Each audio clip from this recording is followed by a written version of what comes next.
প্রতিপক্ষ যেই হোক না কেন বুক ভরার সাহস নিয়ে খেলতে হবে হাত খুলে। তরুণ ডানহাতি ব্যাটসম্যান জিসান আলম ঠিক যেন তাই করলেন। বড় ভাই সাইফুদ্দিন নাইম হাসানদের বল একের পর এক বাউন্ডারি হাঁকালেন।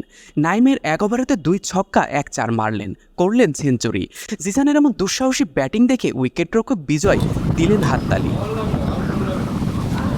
চট্টগ্রামে শুরু হচ্ছে বাংলাদেশ টাইগার্স বনাম এইচপির প্রস্তুতি ম্যাচ। আগামী ২০ তারিখ পর্যন্ত দুটি ওয়ানডে দুটি টি-20 ম্যাচ খেলবে এই দুটি দল।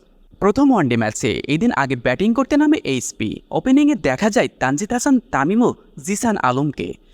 এই ডানহাতি বাহাতি দুই ব্যাটার শুরু থেকেই মারতে থাকেন। তাদের ব্যাটের সামনে মিরাজদের সব পরিকল্পনার জন্য বৃথা হতে থাকে। সাইফুদ্দিন নাইম হাসান নাইট রানা শফিকুলরা এই জুটি ভাঙতে ব্যর্থ হন। অবশেষে ১৫ ওভারের সময় তামিমকে বোল্ড আউট করে ১০৪ রানে জুটি ভাঙেন মিরাজ।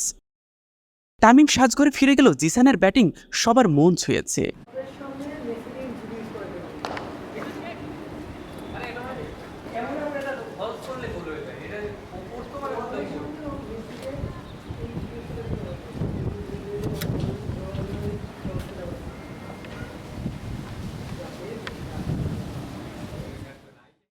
তরুণ এই ডানহাতি ব্যাটার টাইগার্স টিমকে একাই কাঁপিয়ে দিলেন।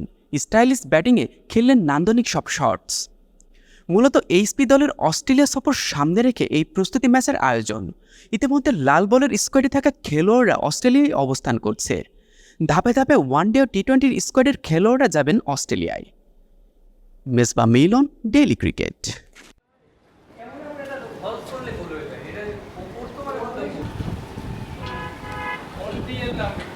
লাউটা